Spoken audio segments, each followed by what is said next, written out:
আসসালামু আলাইকুম everyone, welcome back to my channel. আজকে আপনাদের সাথে শেয়ার করছি একটি বিয়েবাড়ির খাবার। তো এখানে প্রথমে আমি সাদা পোলাও নিয়ে নিলাম। আজকের বিয়েতে সাদা পোলাওই করেছে, তার সাথে নিয়ে নিয়েছি লেবু, কাঁচামরিচ আর শসা। তারপরে নিয়ে নিলাম আমার সবথেকে পছন্দের খাবার টিকা। তো টিকা খাওয়ার মধ্যে এখানে দিয়ে দিল রোস্ট। বিয়েবাড়ির সবথেকে আকর্ষণীয় খাবার হচ্ছে রোস্ট, যেটা আমার খুবই পছন্দ। আমি রান্না করলে বিয়েবাড়ির স্টাইলে রোস্ট রান্না করি সব সময়।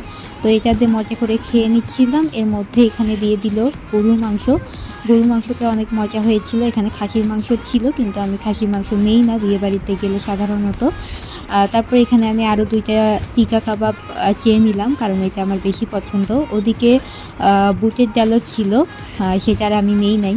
তারপর এখানে দিয়ে গেল এশিয়ার মিষ্টি, কারণ আমি বগুড়ার বিয়েতে গিয়েছিলাম। তারপরে দিয়ে দিল এশিয়ার দই, আর লাস্টে ছিল একটা কোক। এই ছিল আজকে বিয়েবাড়ি খাবার।